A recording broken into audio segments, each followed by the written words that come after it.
Dear listeners, before we start today's show, a quick announcement. Tomorrow morning at 7 a.m., we'll publish an episode of the Indian Express podcast in collaboration with Parallel University. The episode, Global Classrooms, Local Convenience, the new face of online degrees, will explore the dynamic landscape of online education, where I, Flora Swai, will be in conversation with Dr. Kunjal Sinha, Director of the Center for Distance and Online Education at Parallel University, as she navigates through the transformative journey of online courses. Make sure to tune in tomorrow morning. The episode will be available on our website indianexpress.com and everywhere you get your podcasts. Now, on with the show. Hi, I'm Rahel Philipose and you are listening to Three Things, the Indian Express News Show.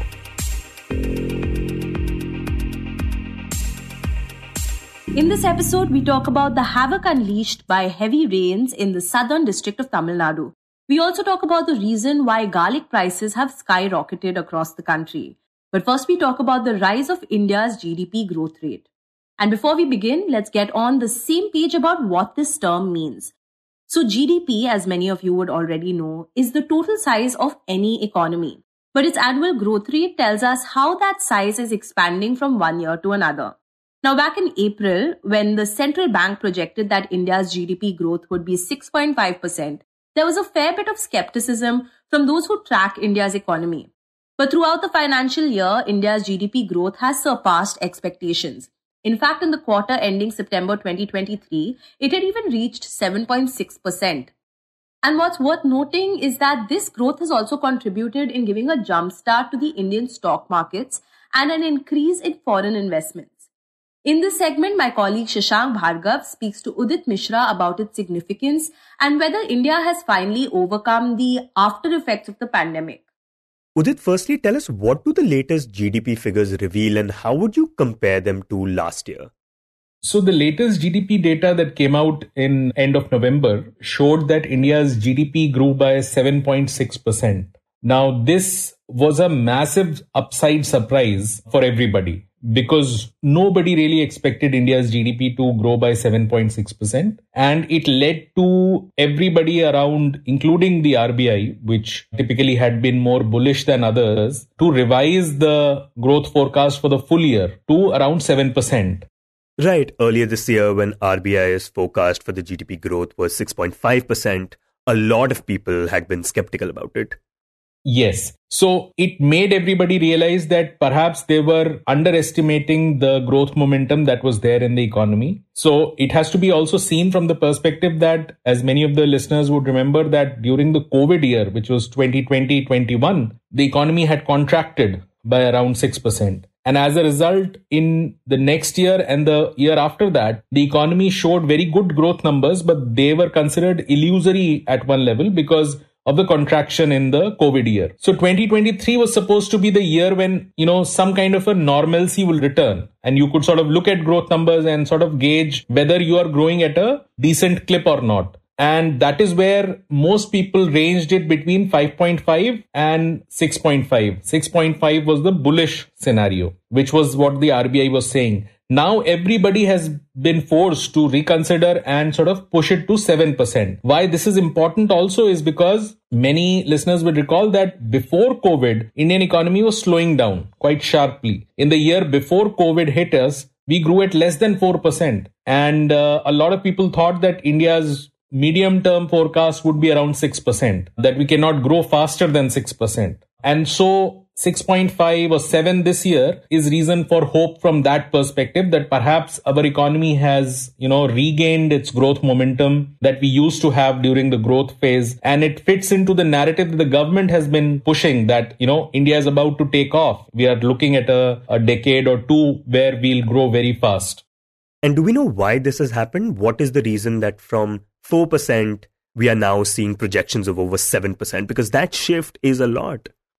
Yes, so this is something that is a bit of a inquiry that I think most academics will also be looking at. See, the 4% before COVID was an exceptional scenario. For Indian economy to grow at less than 4% really doesn't make any sense. We don't actually require a recession to be feeling poor. Even a 4% growth would make us feel that way. And at that time, it was said that our potential growth rate, which is the real potential that the economy has come down to 6%. From say 8%, which it was during the high growth phase of 2004 to 2008. So 6% is what most people believe that India is capable of now. From that perspective, for India to go to 6.5 or 7% is an additional increment and very handsome one. One could argue that even at 6.5 or 7%, this is not enough to sort of create the kind of jobs and prosperity we want, but it is definitely a welcome surprise. And why this may have happened, answers could be limited by the fact that we still don't have all the data on what is happening to the underlying economy. And also the fact that, it is one thing to say that we will grow at 7% today or this year, but it's another to actually grow at 7% for the coming years. So, there are a lot of ifs and buts here, but yeah, there is definitely a sense that many people have underestimated the growth momentum and that Indian economy is coming back. There are also some structural changes that have happened. Things like banking sector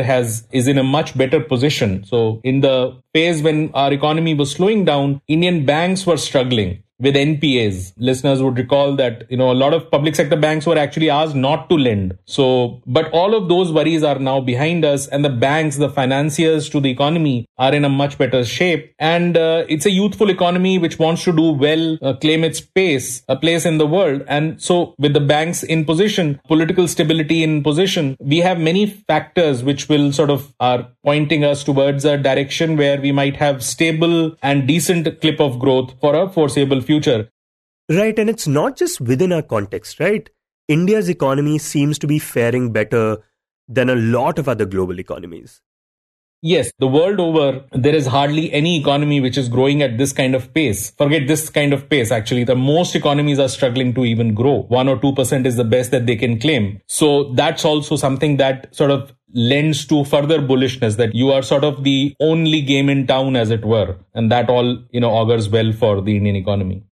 And is that also the reason we are seeing stock markets doing well? Is that why the Sensex has been on the rise?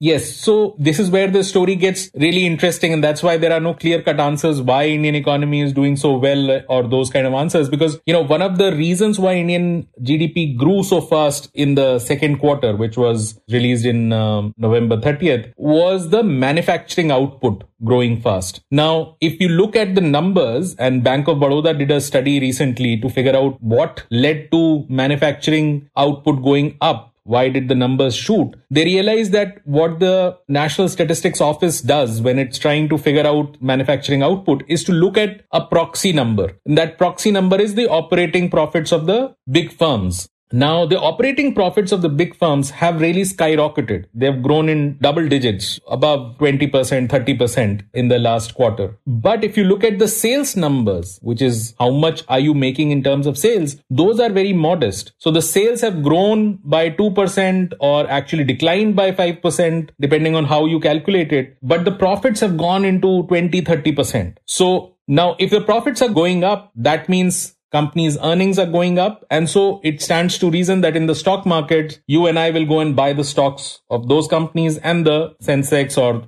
the relevant index will rise, stock markets will rise. But if you ask a question, why aren't sales going up? That is where the troubling questions about whether we have the whole issue about whether we have broad-based economic recovery already or not, or is it a K-shaped recovery? The old thing that we've been talking about, that economic recovery has been fast and smart, but it is a K-shaped one. So there are certain elements which are doing really well and they are pulling up the overall number, but there are huge sections of the market which are not able to consume as much. There is unemployment, there is stagnant wages, all of that. And Udit, we've talked about the K-shaped recovery a lot in the past. And this has always been the case with India, right? Because whenever we talk about the GDP rising, we talk about how it doesn't account for inequalities. And we see these huge gaps in the economy where some sectors will be doing really well and others won't. But if we were to leave that aside, would it be safe to say that we are finally out of the shadow of the pandemic, that we have overcome its aftermath? I think that is the big takeaway from these upside surprises, that it would appear as if as unequal as an Indian economy it ever was, we will perhaps remain that way, and perhaps maybe inequality is going up. We do not have the data, and that's a sad aspect. But if we were to, for a moment, keep that aside, that inequality is there and has always been, then perhaps it appears that the Indian economy is now finding its own pace, returning to its own growth momentum, and that maybe it is right now at 6.5 to 7% range, and perhaps if it continues to grow and go from strength to strength, we can perhaps increase our potential growth rate and get back to the high growth phase where we are growing at 8% or 8.5%, that kind of a thing, because that is what we require. We actually require 10% growth for, decades to pull up our population out of poverty and really bring about the kind of prosperity we want in trying to become a developed country in a couple of decades or maybe 3 decades, that kind of a thing. And Udit, while talking about the upshot, what do you think this means for the average Indian going forward? So that is where it becomes a far more moderate story, because the fact is that over 1.4 billion people, it looks as if there are only 300, 400 million people who are really the economy that is bustling. For not just a majority, but a bigger portion of our population, it's struggling with unemployment or lack of incomes and stuff. So that story will perhaps play out alongside higher Sensex or more rosy GDP data, and some kind of policy initiatives will be required. That is where the role of policy comes into in an economy, that there are excesses that an economy does. It grows in spurts, and the policy is supposed to smoothen it out, not just geographically, but over people. That is where the role of policy will become more important, and how government policy ensures that everybody is taken towards the same direction, and that we do not have an economy which is on the whole doing very well, but has deep divisions. And that is something that always is a cause of worry. It becomes a drag on the overall economy if we do not address it.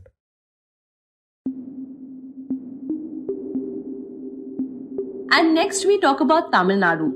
For the past few days, heavy rains have wreaked havoc in the southern districts of Tamil Nadu, leaving thousands of residents in villages across Thoothukudi, Tirunelveli, Kanyakumari and Tenkasi struggling without access to food, water and power.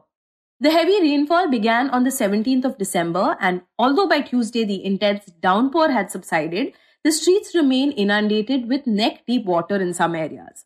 Meanwhile, rescue operations have been hindered due to the sheer intensity of the flooding, and the local residents feel that with advance warning, they could have been better prepared for the situation. To gain insight into the current situation, relief measures and events unfolding in Tamil Nadu over the last couple of days, my colleague Niharika Nanda speaks to the Indian Express's Janardhan Koushik. So Janardhan, can we start by talking about what the situation is like at the moment in the 4 heavily flooded areas of Tamil Nadu?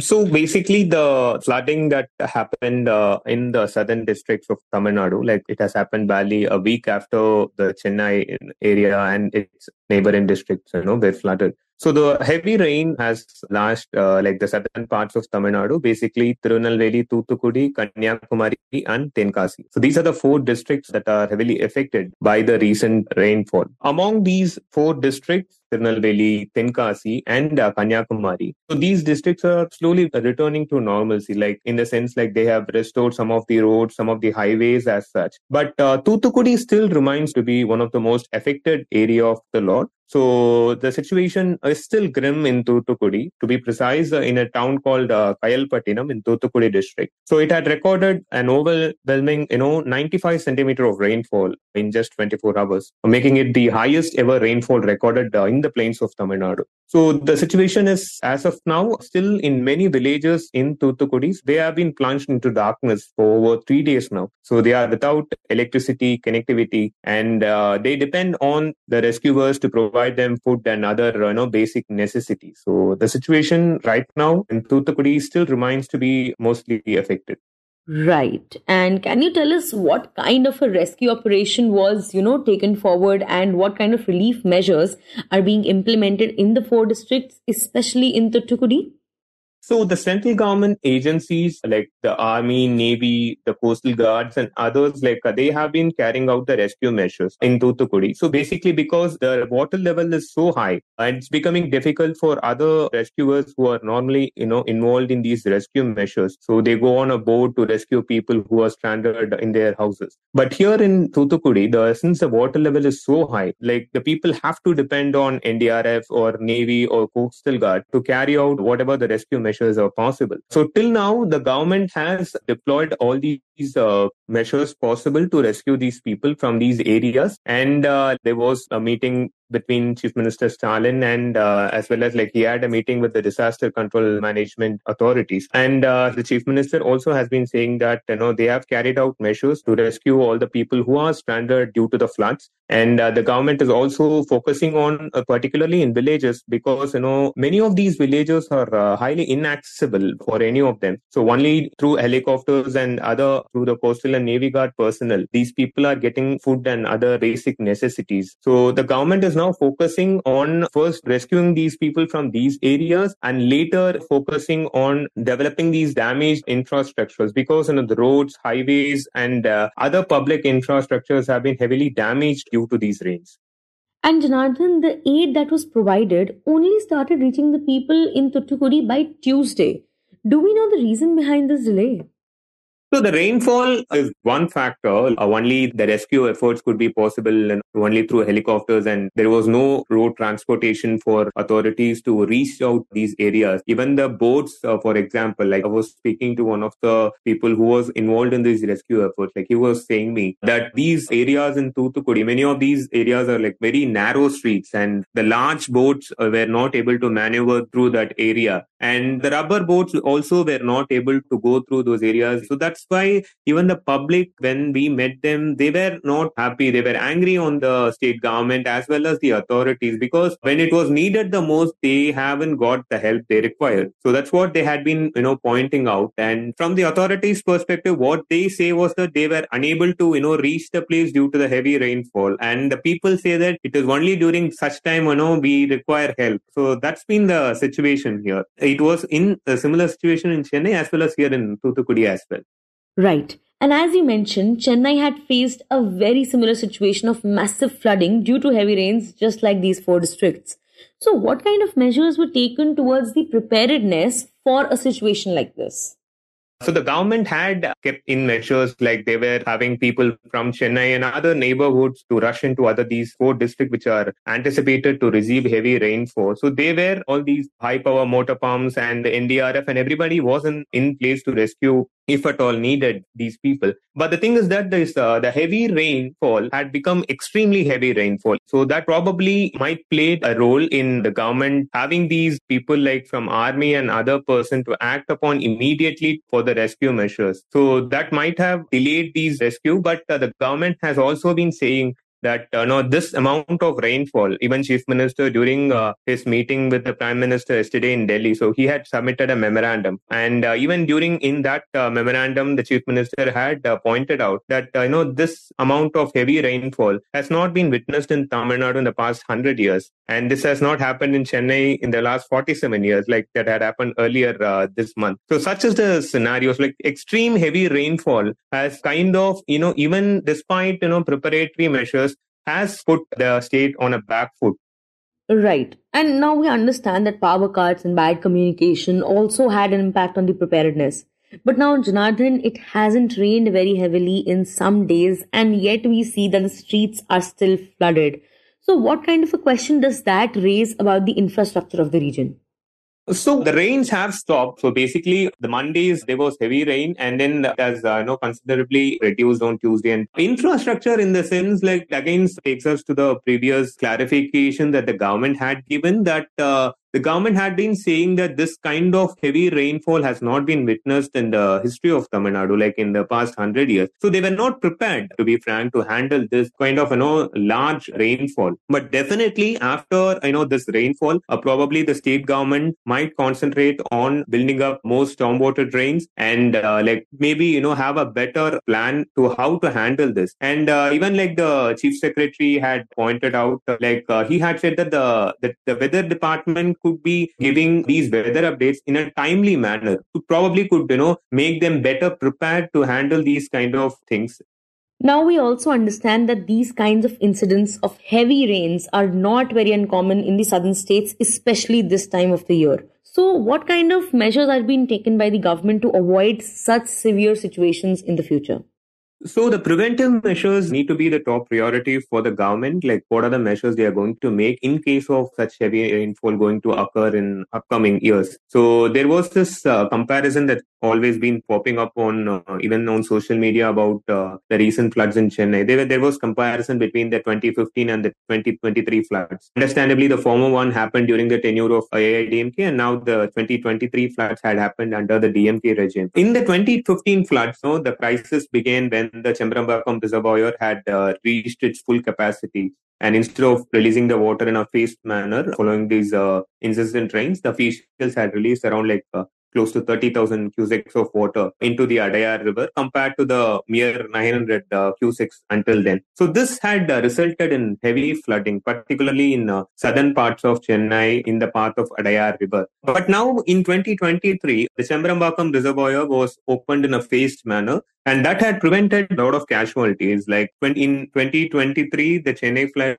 less than 20 people had lost their life in comparison to 2015, where the casualty extended up to close to 200. So those are some of the lessons that the government had learned. And regarding these stormwater drains, the government and the state higher authorities had been saying that the stormwater drain will have an impact, and close to 4,000 crore were spent on this stormwater drain works. And the authorities were hoping that the stormwater drain would prevent the flooding. But unfortunately, due to the unprecedented rainfall, even the stormwater drain was not that effective in controlling the floods. But hopefully the authorities might come up with expecting these kind of heavy rainfall. They might come up with another set of plans. But as of now, the authorities are much focused on ensuring that there is no casualties, there is not much damage to the properties as well as to the public infrastructure. So going forward, the authorities might come up with some plan to ensure that no such things doesn't happen again.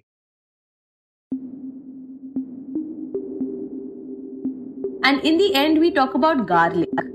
Over the past few months, garlic prices have skyrocketed across the country. The retail cost of garlic bulbs now ranges between Rs 250 and Rs 350 per kg, which is a significant increase from last year's prices of just 40 rupees per kg. This surge comes after the astronomical increase in onion prices, which is an issue that the government is still grappling with. To understand the reasons behind the rise in garlic prices and the concerns it raises, especially in the lead up to the 2024 Lok Sabha polls, we speak to the Indian Express's Parthasarthi Biswas in this segment. So Partha, you've written that the reason for this increase has to do with the loss of one crop and the delayed harvest of the next one. Can you tell us what that means? Yeah, so to understand this, we need to understand the cropping cycle of garlic. Unlike onion, garlic is cultivated only twice, that is Kharif and Rabi. Kharif crop is planted in around June, July, and it is harvested post September, October. And the Rabi crop is planted post October, November, and it is harvested post March. However, this time what happened was, as you know, the monsoon was delayed. Monsoon was delayed in covering the whole country. It reached Kerala on time, and there was a long wait in the monsoon to cover the whole country, especially the central parts. Garlic is a major crop in Madhya Pradesh, Chhattisgarh, Rajasthan and Gujarat. Southern Indian states do grow garlic, but Madhya Pradesh alone contributes around 62% of the total garlic produced and consumed in the country. So farmers there had delayed their sowing. Now, if you remember, the monsoons only got a bit of momentum post-June or towards the end of June. So sowing happened post-June. However, there was a long dry spell starting from end of July, and it lasted till around the end of August. Now, people who had planted garlic that time, they lost the crop. So this Kharif crop, which was supposed to be ready by say September or October, was lost. They had to re-sow their crop somewhere in August, and that crop will be harvested December onwards. And this is the reason why we have a astronomical price rise in garlic. By the law of supply and demand, the demand is high. Mostly we do see a rise in demand in the winter months for garlic because it is supposed to induce heat in your body. People consume lots of eggs, non-veg, garlic, onion, and now the supplies are limited. That's why the prices have risen a lot. Right. And do we know how long we'll see this trend, considering, how late the crop was planted? Easily, this price trend will continue till the end of January. And the reason I say that is that traders say that there has been plantation in tranches. Farmers have not planted the whole garlic crop towards the end of August, but they have spilled it over till September. So at present, the crop which is coming in the market is the crop which was planted, say, early August or late June, early August. And now the one which was planted towards the end of August will only be ready towards the end of January. So till the time the supply chain and the supply pipeline is straightened up, this price rise will continue. And so by any rough calculation, we can say this price trends will continue till the end of January, post which they will soften slowly. So does this mean that the plantation and harvesting of the Rabi crop will also be affected? Well, actually, the Rabi crop would have its own problems to fix. Soil moisture is less because monsoons has not been satisfactory. Though monsoon as per IMD is normal, but soil moisture is not conducive for plantation of Rabi crop. And as you correctly mentioned that there has been a delay in sowing of the Rabi crop also, that would have its effect towards the later half of the year. That is, the Rabi crop is mostly planted in November, December and harvested post-March. So that plantation window has also shifted a bit. That along with soil moisture content will ensure that Rabi area may be less. I mean, from what we hear on the ground, Rabi area is going to be down by 10 to 12%, and we would feel that pinch post-March when the situation will be clear. Overall, I think this even 2024 garlic would be costly, but not as costly as it is now. Right. And Partha, this comes after we had seen an increase in onion prices. So what kind of concerns does this raise, especially considering the upcoming Lok Sabha polls? Now, the government was extremely strict when it came to onion prices. There was a slew of measures, including stoppage of exports, including MEP and everything, which to control the prices. Even now, if you see, onion prices are around 55 to 60 rupees a kg across the country. And despite everything that what the government did, which also included making a buffer stock of almost 7 lakh tons, nothing could prevent the price rise in onion. And at this moment, the garlic prices have started pinching everyone. Now, this scenario is going to continue for quite some time. So when the Lok Sabha election happens, which I think would happen somewhere in April, May, there would be inflation at least in onion and garlic. And how this plays up is to be seen as the days come. For the farmer, there is a lot of unrest among onion growers in Maharashtra because of the slew of measures the government has taken to cool down the prices. And there was also a statement by the Ministry of Consumer Affairs that onion prices have to be economical for the consumer as well. Now, the narrative that is going on in the onion belt of Maharashtra is that the consumer is more important as a voter than the farmer. Now, what the government would do to cool down the prices further without antagonizing the farmer is to be seen. As of now, food inflation is a big concern. Let it be onion, let it be tuar, let it be chana, let it be anything. Food inflation is a very big concern for the government. Right. And you had mentioned that a delayed monsoon is largely responsible for the increase in garlic prices. Now, considering how rapid climate change has been, will we see this trend of rising prices perhaps intensify in the near future? Overall, there would be more and more questions about food security. Now, food security is about production, distribution, and consumption. Now, production cycle is getting disrupted because of climate change. I mean, this is the third or fourth monsoon in the last 6 years which has failed, and where a Rabi crop is at a question. Now, this is going to be a concern of not just for India, but it is a concern for across the world. Climate change is very real, and one of the first places where you face the vagaries of nature and where you can experience climate change is agriculture. And in the days to come, it is going to be more and more evident. And the El Nino, that is the warm ocean current in the Indian Ocean, is still very active. And it is going to be active till the April or March next year. It's too early to say how it is going to play up the monsoon next year, but El Nino is quite active. That means that we are going to have a warmer than usual winter, and this will affect many crops. Yes, in the days to come, we would have to have mitigation measures for climate change, but it is going to be a major concern for food security for India as well as the world. You were listening to 3 Things by the Indian Express. Today's show was edited and mixed by Suresh Pawar. It was written and produced by Shashank, Bhargava, Utsa, Sarmin and Niharika, Nanda. If you like the show, then do subscribe to us wherever you get your podcasts. You can also recommend the show to someone who you think will like it. Share it with a friend or someone in your family. It's the best way for people to get to know about us. You can also tweet us at Express Podcast and write to us at podcast@indianexpress.com.